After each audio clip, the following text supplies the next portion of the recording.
সংখ্যা পদ্ধতির ক্ষেত্রে যদি হেক্সা অক্টাল বাইনারি থেকে দশমিকের মান বের করতে বলে কিভাবে বের করব? মনে রাখবা পরীক্ষায় এর ম্যাথমেটিক্স দুই ভাবে আসবে, একটা হচ্ছে রেডিক্স পয়েন্ট ছাড়া, একটা হচ্ছে রেডিক্স পয়েন্ট দিয়ে। রেডিক্স পয়েন্ট ছাড়া আসলে কিভাবে করব, রেডিক্স পয়েন্ট দিয়ে আসলে কিভাবে করব, জাস্ট দুইটা এক্সাম্পল দেখলে তুমি শিখতে পারবে। চলো শিখি। এক, ধরো আমরা একটা সংখ্যা নিলাম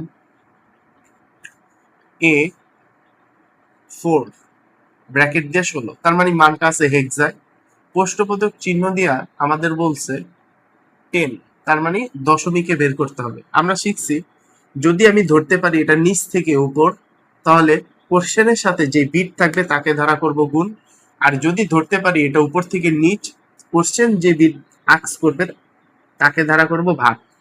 তাহলে আমরা দেখলাম মানটা আছে হেক্সায়, করতে বলছে দশমিক, তার মানে নিচ থেকে উপরে উঠতে বলছে। আমরা বেসিকে শিখছিলাম নিচ থেকে উপরে উঠলে কিসের কাজ করব, গুণের কাজ। তাহলে গুণের ক্ষেত্রে কাকে দ্বারা গুণ করব, কোশ্চেনের সাথে যে বিটটা থাকবে তাকে দ্বারা গুণ। তাহলে এ বলতে আমরা শিখছি বেসিকে 10, 10 ইন্টু 16। যেহেতু একটা বেসিক শিখাইছিলাম, সংখ্যা পদ্ধতির ক্ষেত্রে যোগ থাকলে আমরা করব গুণের কাজ, গুণ থাকলে আমরা করব যোগের কাজ, যোগ থাকলে গুণ, গুণ থাকলে যোগ। আবার বিয়োগ থাকলে আমরা করব ভাগের কাজ, ভাগ থাকলে বিয়োগ, বিয়োগ থাকলে ভাগ ইউজ করতে পারবা। যেহেতু এখানে আমরা গুণের কাজ করতেছি, আর একটা সংখ্যার পরে যদি আরো একাধিক সংখ্যা থাকে এর জন্য আমরা প্লাস চিহ্ন ইউজ করব। তাহলে দেখলাম এর পরে 4 আছে, তাহলে এর জন্য ইউজ করলাম প্লাস। এবার 4 ইন্টু 16, আর যেহেতু সংখ্যা নাই আমরা প্লাস চিহ্ন ইউজও করব। এবার ভাই আমাদের শিখছি বেসিকে গুণের ক্ষেত্রে পাওয়ারের বসাইতে হয়। পাওয়ার কি, যত সংখ্যা দ্বারা আমরা গুণ করছি তত সংখ্যার উপরে আমরা পাওয়ার বসাবো, আর পাওয়ারের কাজটা শুরু হবে জিরো দ্বারা। তাহলে এই যে একটা 16, এই একটা 16, তাহলে জিরো, এরপরে যাবে 1। মনে রাখবে এইটার ভিতরে রেডিক্স পয়েন্ট নাই, তার জন্য পাওয়ার গুলো কিন্তু আমরা এইখান থেকে শুরু করছি। রেডিক্স পয়েন্ট আসলে কিন্তু আবার বেসিকটা বারবার খেয়াল করে আমি দুইটা ম্যাথ একসাথে রাখার চেষ্টা করব। এবার আমরা একটু সলিউশনে যাই। আচ্ছা, এবার যদি আমি এটা দ্বারা, এটা আমরা বেসিকে শিখছিলাম কোনো সংখ্যার উপর পাওয়ার যদি 1 থাকে তার পুরাটার মান হচ্ছে যেটার উপরে যা থাকবে ওইটাই। ধরো এইটার উপর পাওয়ার 1, তার মানে 8, তার মানে 16কে যদি আমরা 10 দ্বারা গুণ করি তাহলে হবে 160 যোগ। এবার 16-র উপর পাওয়ার 0, আমরা শিখছিলাম বেসিক ক্লাসে কোনো সংখ্যার উপর পাওয়ার যদি 0 থাকে তার পুরাটার মান 1, তাহলে 1 দ্বারা কোনো সংখ্যারে গুণ করলে ওইটাই হয়, তাহলে 4। তাহলে সুতরাং 160 আর 4 যোগ করলে কত হয়, 164। 164 ইজ ইকুয়াল টু 10। খুবই সহজ। এবার যদি রেডিক্স পয়েন্ট দিয়ে আসতো তাহলে কিভাবে করতাম, মনে রাখো A5.4, এই যে ডট মানি রেডিক্স পয়েন্ট, মনে থাকবে ডট মানি রেডিক্স পয়েন্ট। 16 প্রশ্নবোধক চিহ্ন দিয়ে বলছে 10। এখন আমরা কিভাবে বের করব, খুবই সহজ। মনে রাখবা রেডিক্স পয়েন্ট দিয়ে আসলে কি আর রেডিক্স পয়েন্ট দিয়ে ছাড়া কি, দুইটা একটাই ডিফারেন্স। চলো ম্যাথটা দেখি। আচ্ছা, এ এ বলতে কত জানি, এ বলতে জানি 10, 10 ইন্টু 16 যোগ 5 ইন্টু 16।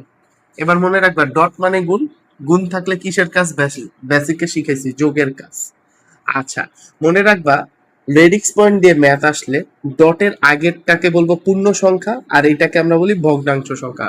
মনে রাখবা পূর্ণ সংখ্যা এই যে এই দুইটা ডটের আগে, পূর্ণ সংখ্যার ক্ষেত্রে পাওয়ার যায় পজিটিভ আকারে, আর পূর্ণ সংখ্যার পরের সংখ্যার ক্ষেত্রে পাওয়ার যায় নেগেটিভ আকারে। এই হচ্ছে বেসিক। পূর্ণ সংখ্যার আগে পাওয়ার যাবে পজিটিভ আকারে, পূর্ণ সংখ্যার পরে পাওয়ার যাবে নেগেটিভ আকারে। যেহেতু পূর্ণ সংখ্যা এই দুইটাই, তাই পাওয়ার আমরা আগে পজিটিভ আকারে বসাই দিই 0, 1।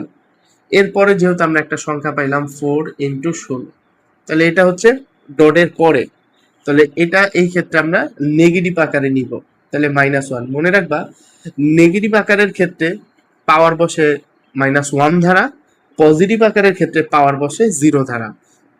জাস্ট এই হচ্ছে ডিফারেন্স, আর কিছু না। এরপরে যদি আমরা এখন ম্যাথমেটিক্স করি, কোনো সংখ্যার উপর পাওয়ার 1 মানে পুরাটাই, তাহলে এটা করলে হয় 160। এবার 0 এটার করলে হয় 5 প্লাস। এবার মনে রাখো এটারে ভাঙায় করবা, ক্যালকুলেটর দিয়ে না, করা যায় বেশ ভালো কথা, কিন্তু ভাঙায় করলে বেস্ট।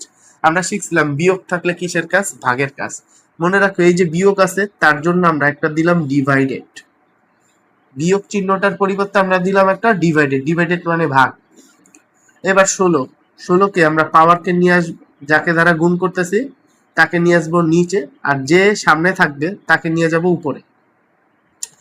যে সামনে থাকবে এই সংখ্যাটাকে নিয়ে যাব উপরে, এটাকে নিয়ে আসলাম নিচে, মাইনাসের চিহ্ন জন্য দিলাম ডিভাইডেড মানে ভাগ, আর পাওয়ার যা ছিল তারে আমরা তাই রাখলাম। মনে রাখবা এই রেডিক্স পয়েন্ট দিয়ে ম্যাথ আসলে ঠিক এই প্রসেসে ভাঙায় ম্যাথটাকে করার চেষ্টা করবা, খুব সহজ। কিন্তু মাইনাসের জন্য দিছি ডিভাইডেড, যাকে দ্বারা আমরা গুণ করতেছি ওই সংখ্যাটাকে রাখবো উপরে, আর যে পাওয়ার দ্বারা গুণ করলাম ওই সংখ্যাটাকে আসবো নিচে। মাইনাস যেহেতু এটার জন্য ডিভাইডেড চিহ্ন ইউজ করছি, পাওয়ার পাওয়ারের মতন রাখছি। এবার সুতরাং ভাঙা লিখবো, তাহলে 165 যোগ এটা দ্বারা এটারে ভাঙাবো, দেখি ভাঙাইলে কত হয়। তাহলে 0.25, 0.25। এখন সুতরাং যোগ করে দাও, ম্যাথ করা শেষ। 165.25 ইজ ইকুয়াল টু 10। এই হচ্ছে রেডিক্স পয়েন্ট দিয়ে আসলে প্রসেস, রেডিক্স পয়েন্ট ছাড়া আসলে ভাই আইসিটি কে বেসিক রাসেল স্যার তোমাদের এত সহজ করে শিখাবে যা আমার মনে হয় না অন্য কেউ তোমাকে শিখাবে। আমার ক্লাসগুলো যদি তুমি সম্পূর্ণ করো, আইসিটি তোমার কাছে পানি হতে বাধ্য। মনে রাখবা, বেসিক নাই যার, মেধা নাই তার। ধন্যবাদ।